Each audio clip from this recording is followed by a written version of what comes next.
Hello, Manisha. Hi, Ramya. Thank you for joining us in this session. My pleasure. And I know that you have just come back from college and it is tough on you. But let me first introduce you to our viewers and Yes, then we'll start our discussion. right. So, our guest for today, Dr. Manisha Deshpande, is a physiotherapist.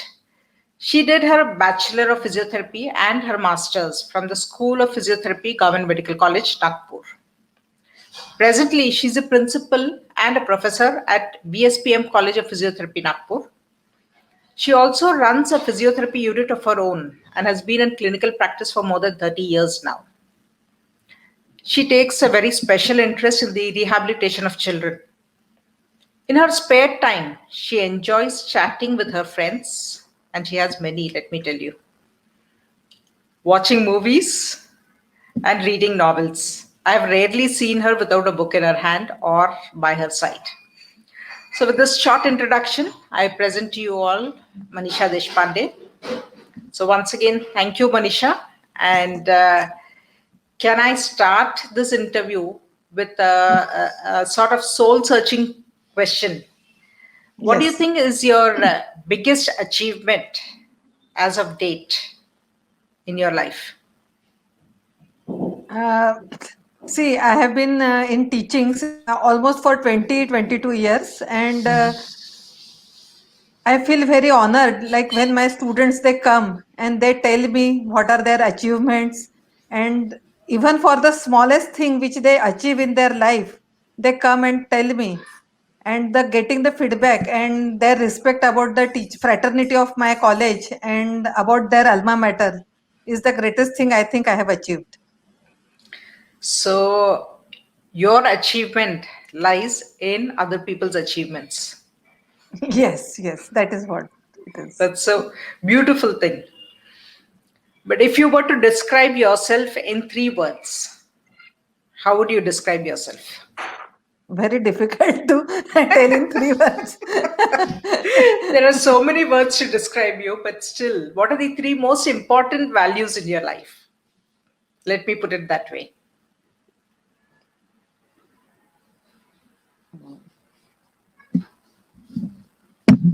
uh, Faithfulness that matters to me most, then emotional support to give and to have, that is a biggest requirement for me. I always thrive for giving emotional support to others if it is required. At the same time, I expect that I should also get the same thing. And I like to speak truth. So, truthful, faithful, or loyal, and Yes, willing to give and take emotional support. yes. Have you always been this way? Would you say that if you think back to your college days or your school days, were you like this then too? Yes.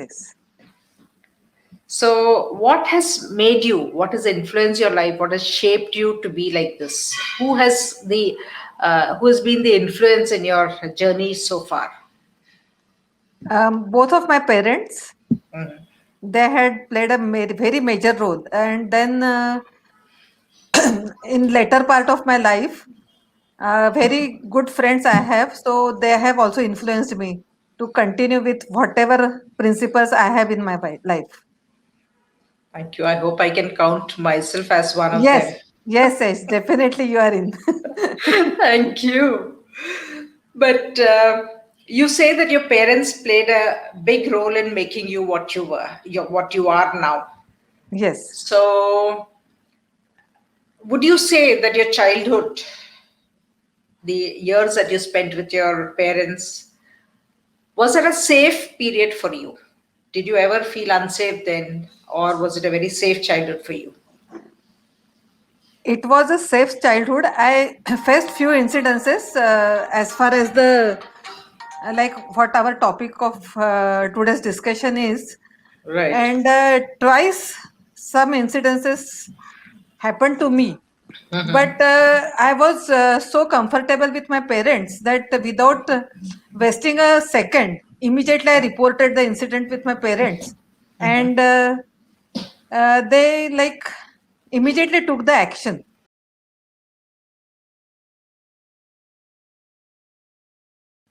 Safe space will be, it's a physical space as well as emotional. That is very important. Unless you have a bonding with the family, if that bonding is not there, it will be very difficult for the child to express if the child is feeling some insecurity. So that bond within the family, it plays major role.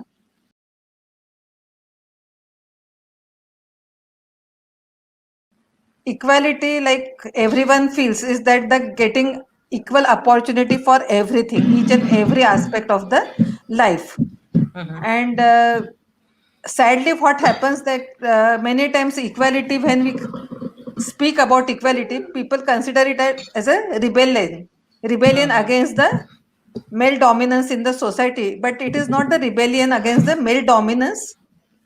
It is getting the opportunity in every aspect of life, and which will include the security also. And it is not limited only to the female sex. The security should be for both the genders, because this child abuse is not faced only by the female children, but it is faced equally by the male children.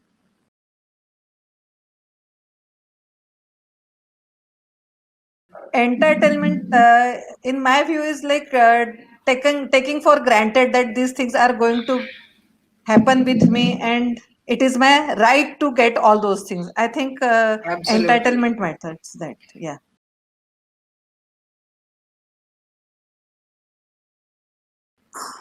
I think whatever the statistics are given, but it must be much more than what it is seen.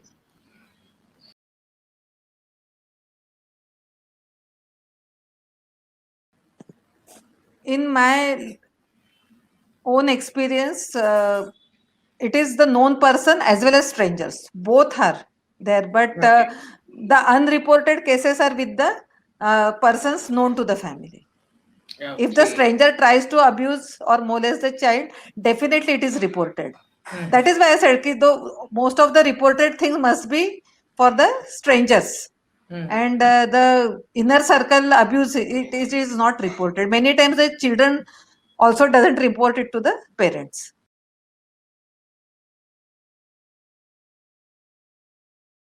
It can be one of the solution, not a complete solution. Okay. Mhm.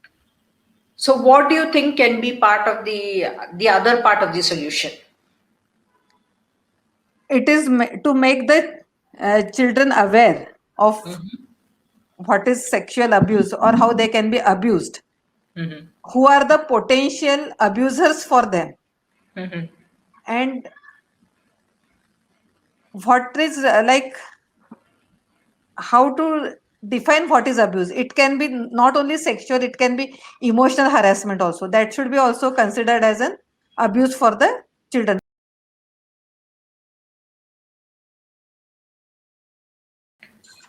So if If anybody tries to touch a child, even through the clothes, in a sexual manner, then it is it is considered, abuse, yes, it is it should be abuse. considered as abuse. Yes. So what other behaviors do you think? Suppose somebody is showing, see, this is about touch. Yeah. So obviously, when a person touches a child in an inappropriate manner, touches her breasts, her genitals, Hmm. so that is very clearly abuse. Yes. But if he is not within touching distance, also, he's just showing her some nude pictures. Hmm. Would you consider that sexual abuse of the child? Yes, definitely. If he's exhibiting himself to the child, would you consider that child sexual abuse? Yes. So, also cracking sexual jokes. Yes. Yes. So, it is a matter of touch, uh, visual stimulation, or just by talking about it. All these will come under sexual abuse. Am I Yes. right? Yes. Yes.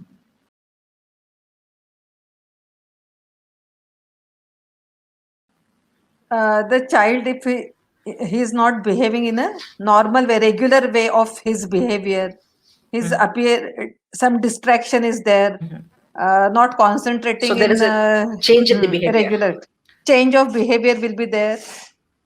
Mhm. Yes, change of behavior. So, in what form do you think the behavior will change?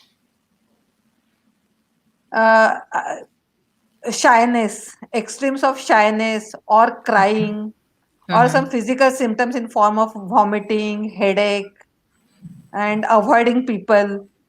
So I Mhm. think these can be few of the symptoms which can be seen.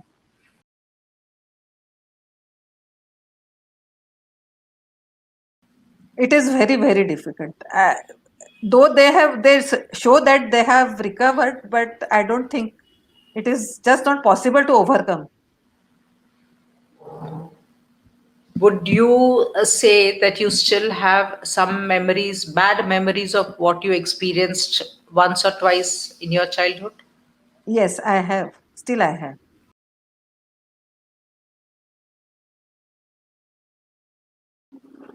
They should. That is what I feel.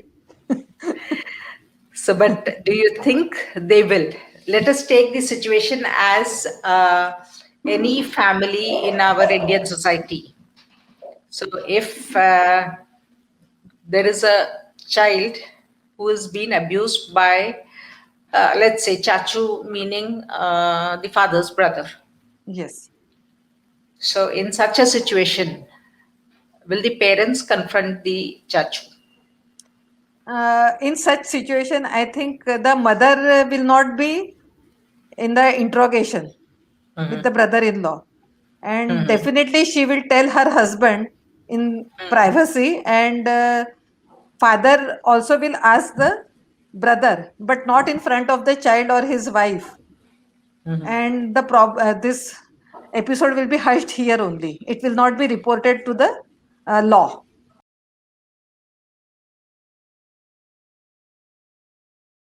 Do Mhm. you think he will report the matter to Poxo Box? No, Not even then. no. Why do you feel so?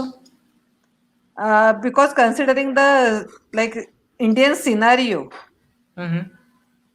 the loyalty to the brothers, it is unquestionable, and because he will have the feeling that what my parents will think, and Mhm. he will have the guilt that he has reported about his brother, and what he thinks that he may not think that it is that a big problem, and Mhm. probably he will force his parents that the brother should get married, or he may shift his family to some other house, but I don't think the father will report on his own brother. I don't think so.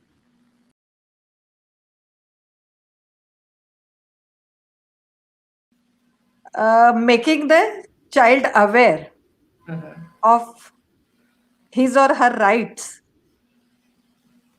and he should identify what is the sexual abuse.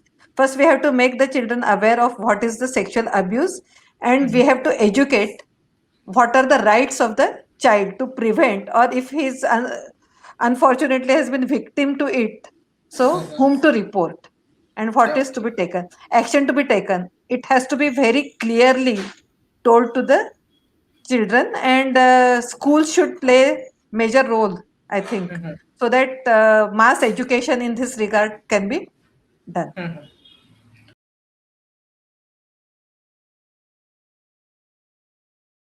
Yes, I am a Rakshin. Thank you. Thank you, So, Ramani. thank you very much for joining us today in this session. Let me thank you formally for our viewers also.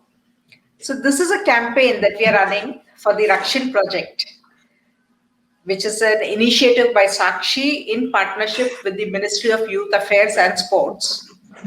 And we are doing this to make the world free of child sexual abuse.